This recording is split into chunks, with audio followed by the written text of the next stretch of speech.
In this video, I'd like to talk about how to initialize k-means, and more importantly, this will lead into a discussion of how to make k-means avoid local optima as well. Here's the k-means clustering algorithm that we talked about earlier.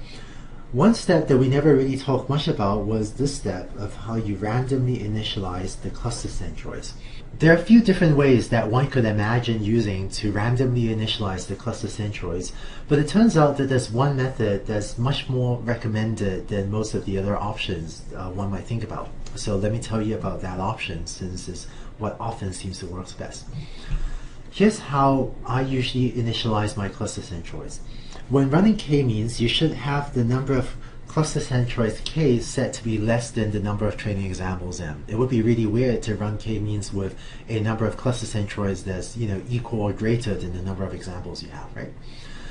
So the way I usually initialize k-means is I would randomly pick k training examples. So, and what I do is then set mu1 up to mu k equal to these k examples. Let me show you a concrete example. Let's say that k is equal to 2, and so on this example on the right, let's say I want to find 2 clusters. So what I'm going to do in order to initialize my cluster centroids is I'm going to randomly pick a couple examples, and let's say I pick this one and I pick that one. And the way I'm going to initialize my cluster centroids is I'm just going to initialize my cluster centroids to be right on top of those examples. So that's my first cluster centroid, and that's my second cluster centroid, and that's one sort of random initialization of k-means. The one I drew looks like a particularly good one. Sometimes I might get less lucky, and maybe I'll end up picking that as my first randomly chosen example, and that as my second one. And here I'm picking 2 examples because k equals 2. So I'm going to randomly pick 2 training examples. And if I chose those 2, then I'll end up with maybe this as my first cluster centroid, and that as my second initial location of the cluster centroid. So that's how you can randomly initialize the cluster centroids. And so at initialization, your first cluster centroid, mu1, will be equal to xi for some randomly value of I, and mu2 will be equal to xj for some different randomly chosen value of j, and so on if you have more clusters and more cluster centroids. As sort of a side comment, I should say that in the earlier video where I first illustrated k-means with an animation, in that set of slides, only for the purpose of illustration, I actually used a different method of initialization for my cluster centroids. But the method described on this slide, this is really the recommended way, and the way that you should probably use when you implement k-means. So as is suggested perhaps by these 2 illustrations on the right, you might really guess that k-means can end up converging to different solutions depending on exactly how the clusters were initialized. And so depending on the random initialization, k-means can end up at different solutions. And in particular, k-means can actually end up at local optima. If you're given a data set like this, well, it looks like, there are 3 clusters. And so if you run k-means, and if it ends up at a good local optima, this might be really the global optimum, you might end up with that clustering. But if you had a particularly unlucky random initialization, k-means can also get stuck at different local optima. So in this example on the left, it looks like the blue cluster has captured a lot of points on the left, and then the red and the green clusters each is capturing only a relatively small number of points.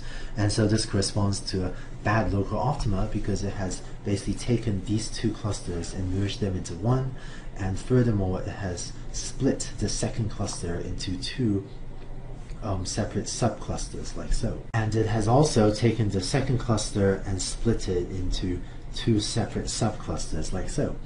And so both of these examples on the lower right correspond to different local optima of k-means. And in fact, in this example here, the red cluster has captured only a single unlabeled example. And the term local optima, by the way, refers to local optima of this distortion function j. And what these solutions on the lower left, what these local optima correspond to is really solutions where k-means has gotten stuck at the local optima and is not doing a very good job minimizing this distortion function j. So if you're worried about k-means getting stuck in local optima, if you want to increase the odds of k-means finding the best possible clustering like that shown on top here, what we can do is try multiple random initializations. So instead of just initializing k-means once and hoping that that works, what we can do is initialize k-means lots of times and run k-means lots of times, and use that to try to make sure we get as good a solution, as good a local or global optimum as possible. Concretely, here's how you could go about doing that. Let's say I decide to run k-means 100 times. So I'm going to execute this loop 100 times. And a fairly typical number of times to run k-means would be something from 50 up to maybe 1,000. So, but let's say you decide to run k-means 100 times.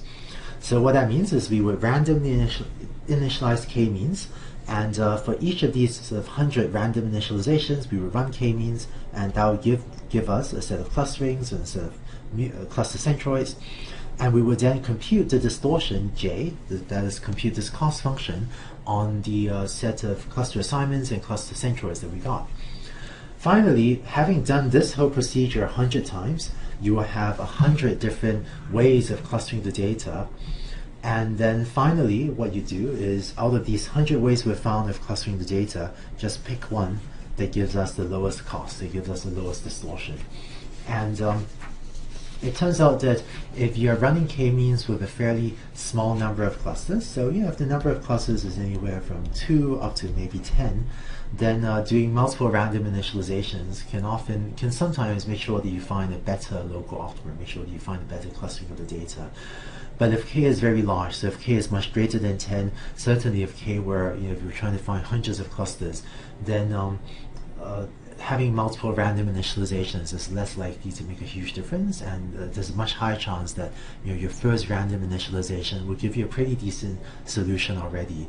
And doing multiple random initializations will probably give you a slightly better solution, but maybe not that much. But it's really in the regime of when you have a relatively small number of clusters, especially if you have maybe 2 or 3 or 4 clusters, that random initialization could make a huge difference in terms of making sure you do a good job minimizing the distortion function and giving you a good clustering.